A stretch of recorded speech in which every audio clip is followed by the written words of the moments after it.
A paz que basta para todos. Trago hoje a palavra em Isaías, capítulo 1, verso 3, que diz assim: O boi conhece o seu possuidor, e o jumento a manjedoura do seu dono.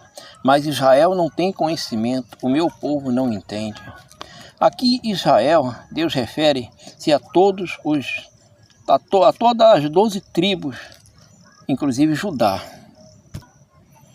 O boi reconhece o seu dono e o jumento reconhece o local onde o seu senhor costuma depositar o alimento diário. Contudo, Israel não deseja me compreender. O meu próprio povo não age com sabedoria, diz o Senhor. O Senhor mostrou a Isaías, em uma visão, a apostasia de Israel e ordenou que o povo se arrependesse e se purificasse. Isaías profetizou que a casa do Senhor seria estabelecida nos últimos dias e que os orgulhosos seriam humilhados na segunda vinda do Salvador.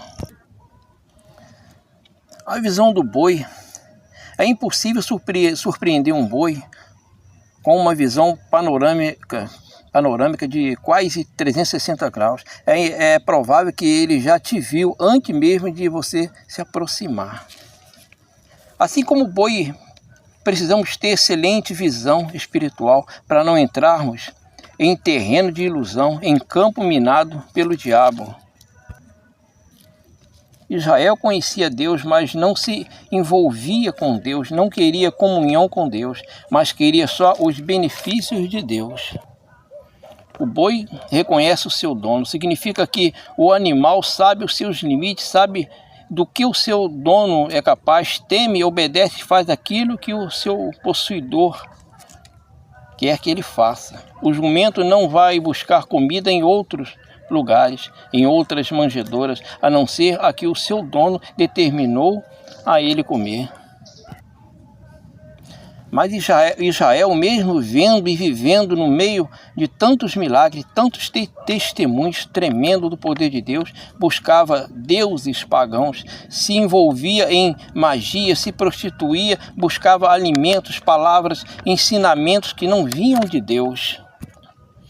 Vemos que Deus diz: o meu próprio povo não age com sabedoria, com entendimento. Ou seja, o boi, o jumento,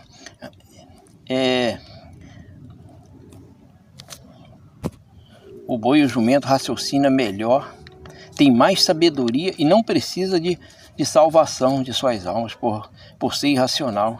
E Jesus não morreu para salvar os animais. No versículo 4, ai da nação pecadora, do povo carregado da iniquidade, da semente de malignos, dos filhos corruptores, deixar o Senhor,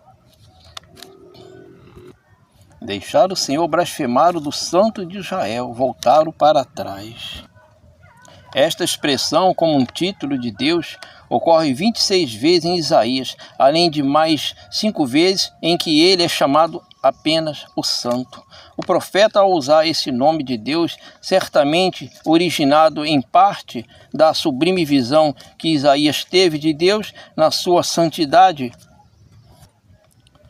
não somente ressalta o caráter expressamente santo de Deus, mas também que os que são de Deus devem ser santos para que possa continuar em comunhão com Ele.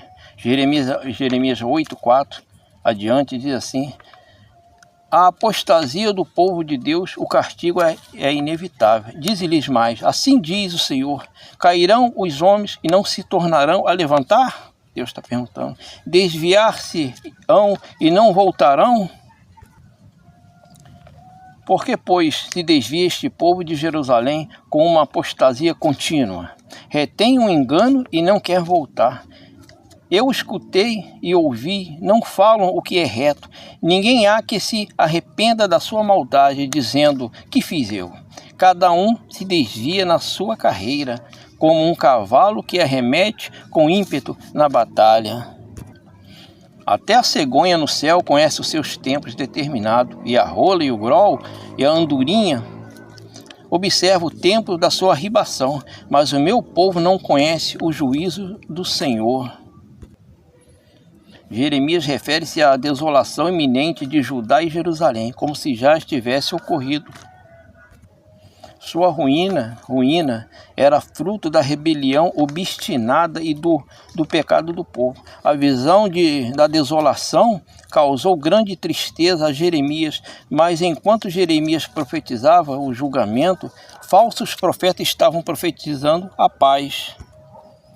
Hoje não é diferente. O que tem de falsos profetas falando mentiras, iludindo que não conhece a palavra, iludindo quem não conhece a palavra, quem tem medo de conhecer.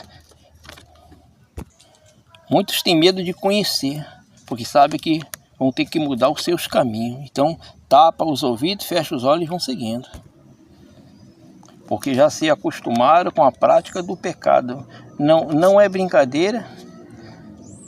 Estão pregando um evangelho misto, que contém um pouco de verdade, só as que agradam, e um pouco de mentiras, para encher as igrejas. Líderes que antes pregavam a verdade genuína, mas que não conseguia enriquecer, encher a igreja, mudaram-se, corromperam pela ganância, venderam suas almas a Mamon.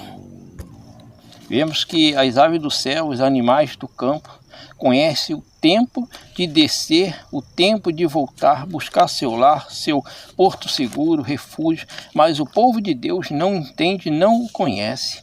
Buscam refúgio nas pirambeiras, nos precipícios, no inferno, e assim vão levando, esperando em Deus, eu não sei o que. Salvação não pode ser num caminho dessa forma, andando desse jeito, fazendo o que bem quer, escandalizando o evangelho, se não voltar, enquanto a vida é esperança. Se voltar o dia que se chama hoje, no dia que se chama hoje, ouvir a voz do Senhor e voltar, alcançarão o perdão de Deus e a salvação. Mas enquanto vão empurrando com a barriga a própria salvação, estão correndo um risco tremendo, amém?